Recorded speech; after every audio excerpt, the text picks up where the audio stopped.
जो मिलाच्या मागच्या भागामध्ये.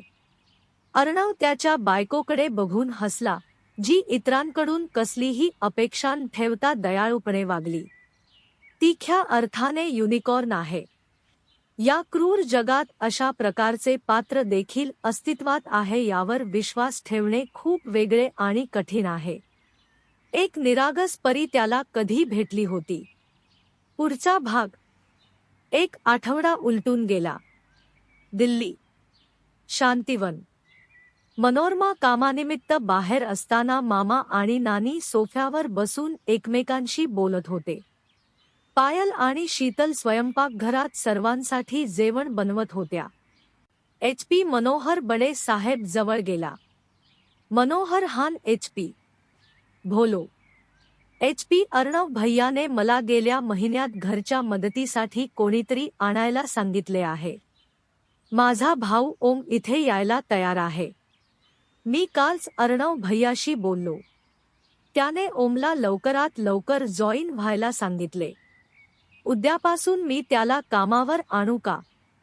मनोहरने त्याच्याकडे आश्चर्याने पाहिले आणि त्याच्या सारख्याच आश्चर्याने त्याच्या आईकडे पाहिले.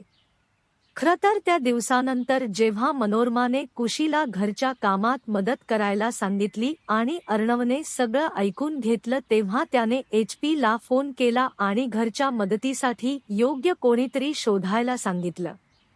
अर्णव काही मिनिटात एखाद्याला कामावर ठेवू शकत असला तरी त्याला त्या बाबतीत कोणताही धोका पत्करायचा नव्हता. त्याला HP आणि इतर कामगारांसारखे कोणीतरी एकनिष्ठ आणि सुरक्षित हवे होते जे त्यांच्या घरात काम करत आहेत. HPने त्याच्या भावाला फोन करून शांतिवनमध्ये सहभागी होण्यास सांगितले. मनोहर अर्णव बिटवा ठीक असेल तर त्याला आजच घरी आणू शकता HP रुंद हसला. धन्यवाद बडे साहेब. मनोहर हसला आणि HP पायल आणि शीतलला मदत करायला आत स्वयंपाकघरात गेला. मनोहर आणि नानी एकमेकांकडे बघून हसले.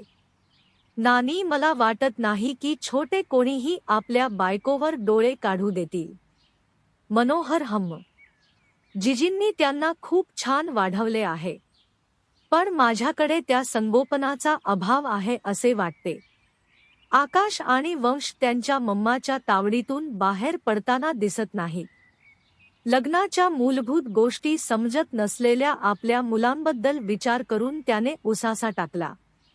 मनोरमा घरात आली आणि मनोहर आणि नानीला नमस्कार केला. मनोरमा मनोहरजी. मनोहर हा. मनोरमा त्या दिवशी तू ना म्हणाली होतीस.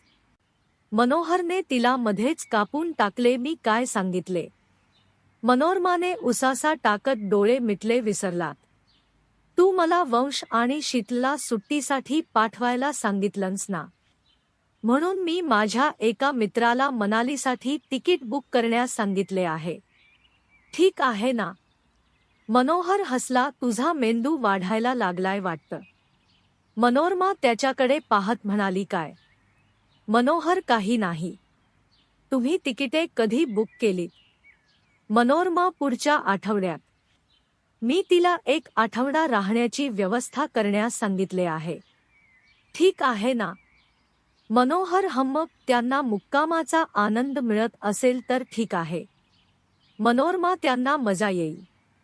मी अशी जागा निवडली आहे ना, त्यांच्या राहण्यापासून जेवणापर्यंत सर्व व्यवस्था मी केली आहे जी. मनोहर छान. हे वंश आणि शीतलला सांग. ते पॅकिंग आणि सर्व ना करणे आवश्यक आहे.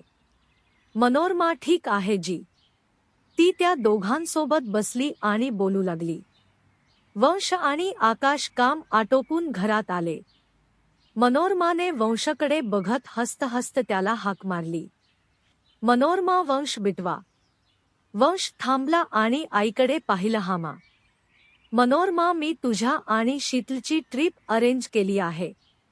मला विचारा कुठे? तिने आपल्या मुलासाठी आणि सुनेसाठी सर्व काही आखले आहे हे पाहून ती उत्साहाने हसली. वंश कुठे? मनोरमा मनालीला. मी 1 आठवडा राहण्याची व्यवस्था केली आहे. वंश उसासा टाकला. काही गरज नाही मा, मला कुठेही जाण्यात रस नाही. सगळ्यांचे हसू फिके पडले आणि वंशाकडे बघितले, जो बिनधास्त दिसत होता. आकाश पण का? वंश, तुझे आणि शीतलचे नवीन लग्न झाले आहे. तुम्हा दोघांसाठी हा एक चांगला बदल असेल. मी आणि पायल सुद्धा असेच हनीमूनला गेलो होतो. वंश आपल्या पत्नीसोबत फिरायला नकार देत आहे यावर त्याचा विश्वासच बसत नव्हता. अर्णव सिंग रायजादा आपल्या पत्नीला गोव्यात घेऊन गेले, मग वंश नकार का देत आहे? वंश, माझ्याकडे खूप कामं आहेत, भाईची काळजी घ्यायची. या सगळ्यासाठी माझ्याकडे वेळ नाही. मनोहरने आपल्या मुलाच्या चेहऱ्याकडे पाहिले तर इतरांनी त्याच्याकडे पाहिले आणि त्यांची भूमिका उलगडू शकली नाही. मनोहरने सगळ्यांना शांत होण्याचा इशारा केला आणि कोणी काही बोलले नाही म्हणून वंश वळवळला आणि माफ करत त्याच्या खोलीकडे निघाला. शीतल जी किचनमधून हे सर्व पाहत होती. सर्वजण तिथे असल्याने ती गप्प राहिली आणि वंशाशी नंतर बोलण्याचा विचार केला. काही मिनिटांनी सर्वांनी एकत्र जेवण केले. मनोरमाने वंशशी बोलण्याचा प्रयत्न केला पण मनोहरने तिला शांत राहण्यास सांगितले आणि तो वंशशी नंतर बोलेल. सर्व काम उरकून शीतल वंश आपल्या कामात मग्न असल्याचे पाहण्यासाठी तिच्या खोलीत गेली. शीतल, तू मम्मी जीला नाही का म्हणालीस? वंश, जो अजूनही कामात गुंतला होता, आप इथेच भांडत राहतो एवढेच पुरेसे नाही का? मनालीला जाऊन तिथेही भांडत राहायचे आहे का? शीतल, तुझ्याशी फक्त मीच भांडतोय का? वंश, खेद वाटतो, पण तेच सत्य आहे. शीतल, जर तू मला समजून घेतलंस तर आम्हाला अशा कोणत्याही परिस्थितीला सामोरे जावे लागणार नाही ज्यामुळे आम्ही लढत राहू. पण नाही. मला समजून घेण्यासाठी तू कधीही वेदना घेणार नाहीस. वंश, जणू तुम्ही ते अधिक चांगले करता. शीतल भुसभुशीत झाली. वंशजी. वंशने डोळे मिटले. शीतल, मला माझे काम शांततेत करू दे, मी तुझ्याशी वाद घालत बसलो आहे. शीतल, तुला काय म्हणायचंय? तुझं माझ्यासोबत झालं. वंश देवा. तो उभा राहिला आणि आपले सामान घेऊन आपले काम चालू ठेवण्यासाठी अभ्यास कक्षाकडे धावला. दुसऱ्या बाजूला अर्णव आणि कुशी एका उद्यानात नाश्ता करत फिरत होते. कुशी अर्णव. अर्णव हम्म. कुशी, अमन भैयाच्या लग्नाचा विचार केला आहे का? अर्णव चालत थांबला आणि तिच्याकडे शिंगे उगवल्यासारखा बघू लागला. अर्णव, अमनचं लग्न? कुशी हम्म. अर्णव नाही. कुशीने त्याच्या हातावर वार केला. अर्णव, कुशी यार. कुशीन ही हुई कुशी. बघ अर्णव, अमन भैया सुद्धा तुझ्याच वयाचा आहे. हीच वेळ आहे, त्याने स्वतःसाठी एक व्यक्ती शोधून सेटल व्हायला हवे. तुम्हाला अजिबात काळजी नाही असे वाटते. अर्णव हसला आणि तिच्या खांद्यावर हात गुंडाळला. अमनला काळजी करायला एक लाडकी बहीण असताना मी त्याची काळजी का करू? एक काम करा, आम्ही दिल्लीला गेल्यावर तुमच्यासारखी मुलगी शोधून तिचे लग्न करून दे. कुशी, मी त्याच्यासाठी निवडलेली मुलगी त्याला आवडेल का? अर्णव, मुलगी चांगली असेल तर त्याला का नाही आवडणार? कुशी हम्म, ठीक आहे, मी माझ्यासाठी एक सुंदर भाभी शोधते. त्याला हसवत तिने उत्साहाने उडी मारली. अर्णव, कुशी, आपण घरी परत जाऊया का? मला झोप येत आहे. कुशी, हां. या चला परत जाऊया. अर्णव आणि कुशी परत आपापल्या घरी गेले आणि अर्णव बेडवर आदळताच झोपला. कुशीने काही वेळ पुस्तके वाचली आणि त्याला गुड नाईट किस देऊन झोपी गेली. दुसऱ्या दिवशी सकाळी अर्णव कामासाठी तयार होत होता तर कुशी त्याला पाहत उभी होती. कुशी, अर्णव. अर्णव हम्म. कुशी, मला काही पुस्तकांची गरज आहे. मी दुपारी जाऊन ते विकत घेऊ का? अर्णव, आपण संध्याकाळी जाऊ शकत नाही का? कुशी, पण तू म्हणालास की आज संध्याकाळी मला चित्रपटाला घेऊन जाणार. अर्णव, पण या अनोळखी कुशीत मी तुला एकटी कशी पाठवू? ते सुरक्षित नाही. सुपरमार्केटमध्ये जाणे ठीक आहे, तुम्हाला त्या जागेची सवय आहे, परंतु पुस्तकांच्या दुकानासाठी आणि तुम्हाला फिरणे आवश्यक आहे. कुशी, मी ड्रायव्हर बरोबर जाईन, त्याच्या बरोबर येईन. मी पुस्तकांच्या दुकानाशिवाय कुठेही जाणार नाही.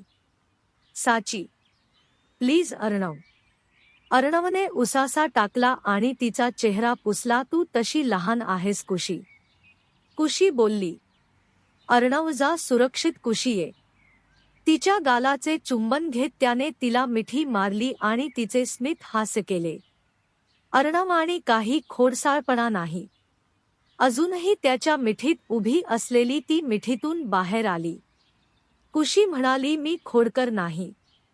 अर्णव हसला आणि तिचे नाक ओढले. ठीक आहे, मी निघून जाईन.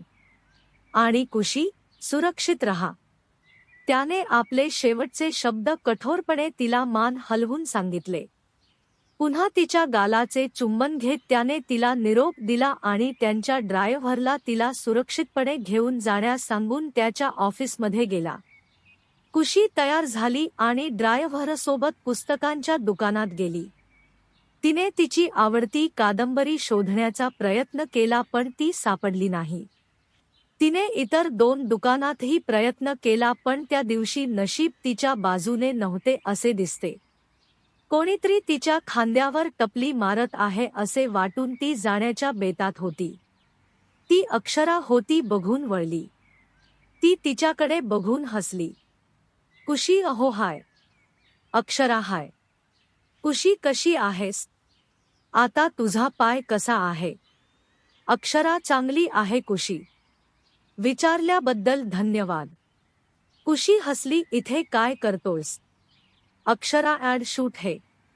कुशी, अरे अक्षरा, तू आज माझ्या घरी जेवायला का येत नाहीस? कुशीने अर्णवचे शब्द सुरक्षित ठेवण्याचा विचार केला. विचारल्याबद्दल धन्यवाद, पण मी येऊ शकत नाही.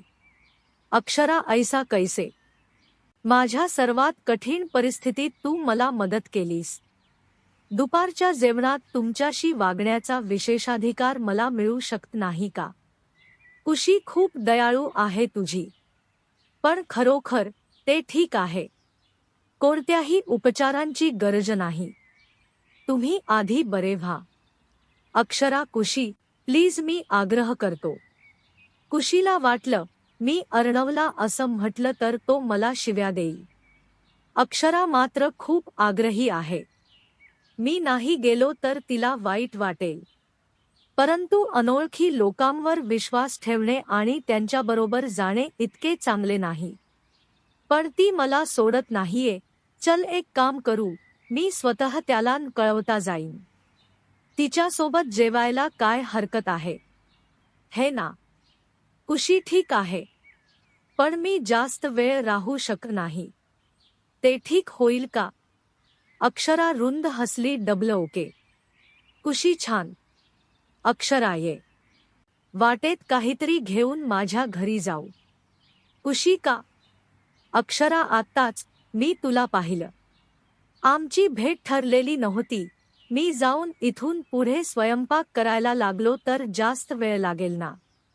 म्हणूनच माझे घर फक्त जवळ आहे. कुशी, ठीक आहे. कुशी तिच्या ड्रायव्हरकडे गेली आणि म्हणाली की ती जेवायला जात आहे. कुशीने अक्षराकडे पाहिलं. जाऊया का? अक्षरा, हम्म, चल जाऊया. दोघांनी जाऊन आपापल्या आवडीचे जेवण घेतले आणि अक्षराच्या घरी निघाले. अक्षराने दार उघडून तिला यायला सांगितले.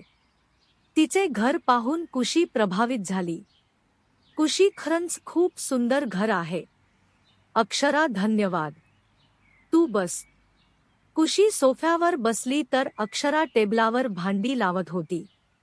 अक्षरा, ये कुशी, चल जेवण करूया. कुशी तिच्यासोबत बसली आणि तिच्याशी बोलून जेवण करू लागली. अक्षरा करी सर्व करणार असताना ती घसरली आणि कुशीच्या ड्रेसवर पडली. अक्षरा, अरे रे, मला माफ कर कुशी. कुशी, ठीक आहे. अक्षरा, तू प्लीज येऊन वॉशरूमच्या आत धुवून घे, आत आहे. कुशी उभी राहिली आणि तिच्याबरोबर तिच्या वॉशरूममध्ये गेली आणि पटकन स्वतःला साफ केले. अक्षरा तिथे उभी असताना ती टॉवेलने तिचा ड्रेस पुसून बाहेर आली. अक्षरा आता ठीक आहे ना? कुशीने डोके वर केले. हो Akshara, I am so sorry कुशी. कुशी ठीक आहे. ती तिच्याकडे पाहून हसली आणि ती बाहेर जायला निघाली होती तेव्हा ती तिच्या जागेवरच रुजली. सुटलेल्या अश्रूंनी तिचे डोळे लाल झाले होते. तेव्हा ती जे पाहत होती त्यावर तिचा विश्वासच बसत नव्हता. अक्षरा, चल कुशी, चल जेवायला. कुशी, हा. अक्षराने तिने दाखवलेल्या दिशेकडे पाहिलं आणि तिचा फोटो पाहून हसली. अक्षरा, फक्त मीच आहे. कुशी आणि तो. अक्षराचे हसू फिके पडले. तो अर्णव सिंग रायजादा आहे. तुम्ही त्याला पाहिले असेल. तो एक प्रसिद्ध डिझायनर आहे. आम्ही एकमेकांवर प्रेम करायचो. कुशीने आश्चर्याने तिच्याकडे पाहिले. म्हणजे अक्षरा, म्हणजे आम्ही दोघं एकमेकांवर प्रेम करत होतो? तुला माहित आहे, तो मला सारा म्हणायचा. माझे नाव अक्षरा आहे हे तो जवळजवळ विसरलाच होता.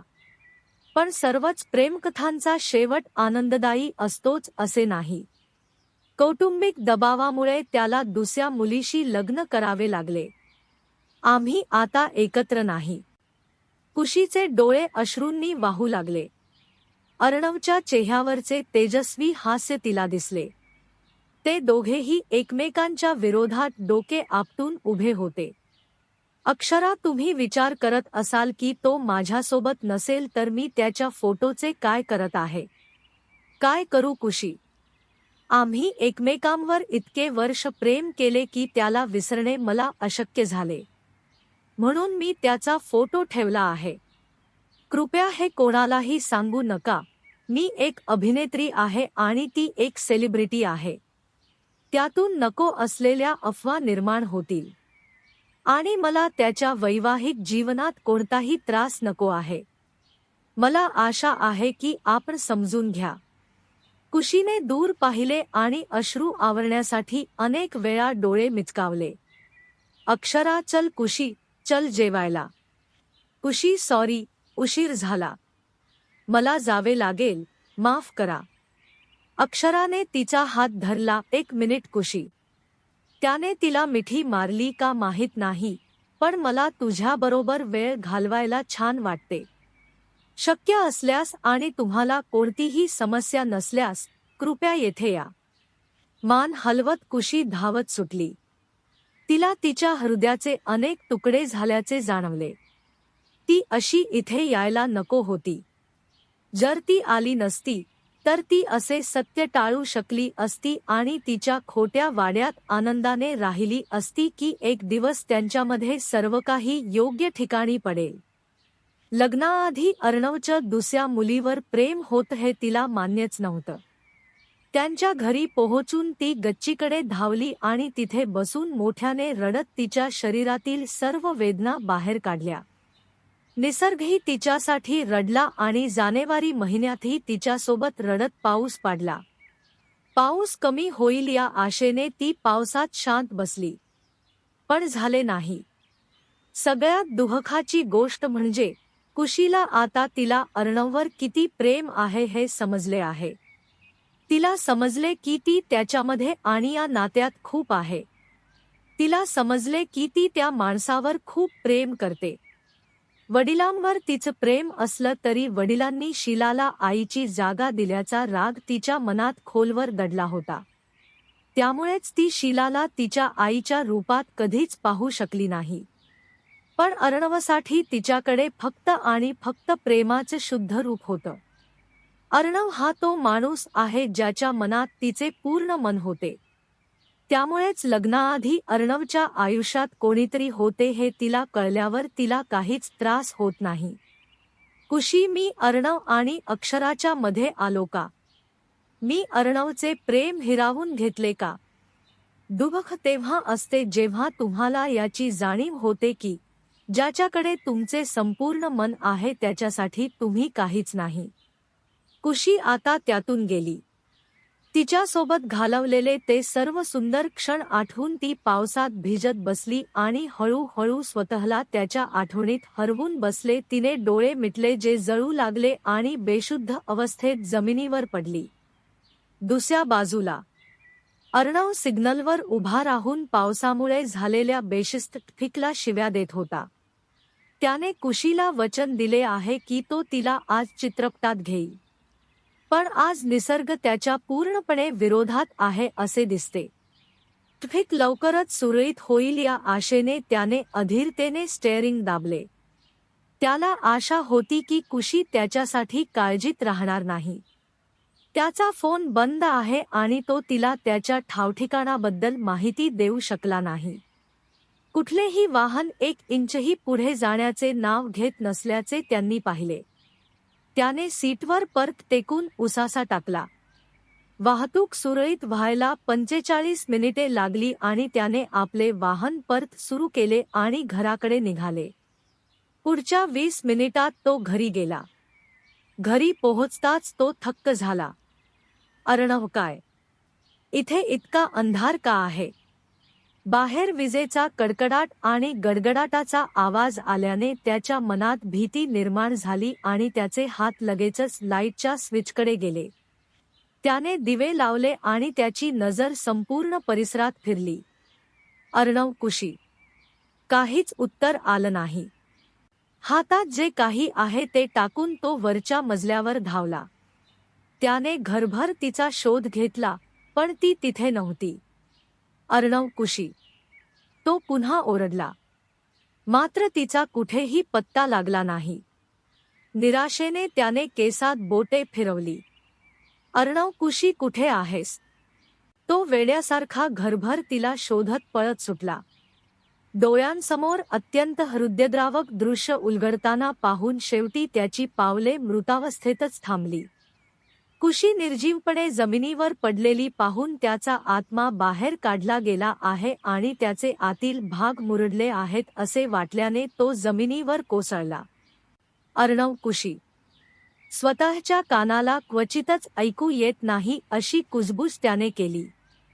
तिची अवस्था बघून त्याच्या डोळ्यातून अश्रू वाहत होते. शुद्धीवर आल्यावर तो अडखळत पाय घेऊन उभा राहिला आणि धावत तिच्याकडे गेला आणि पावसात तिच्यासोबत भिजत तिच्या गालावर थोपटले. अर्णव, कुशी. कुशी, उठ. कुशी. तो ओरडला पण तिने प्रतिसाद दिला नाही. तिला हातात घेऊन तो खाली पळत सुटला. तिला सोफ्यावर झोपवून त्याने सतत तिचे नाव घेत तिचे तळवे चोळले. तिचा चेहरा भूतासारखा पांढरा झाला आहे, पण तिच्या बाजूने एकही क्षण आला नाही. आणखी 1 सेकंद वाया घालवता त्याने तिला पुन्हा उचलले आणि बाहेर पळत सुटला. तिला सुरक्षितपणे कारमध्ये बसवून आणि त्याच्या इंजिनला प्रज्वलित करून तो हॉस्पिटलमध्ये झूम करून गेला. धन्यवाद. कथेचा भाग 33 लवकरच येत आहे. सबस्क्राईब करून घ्या.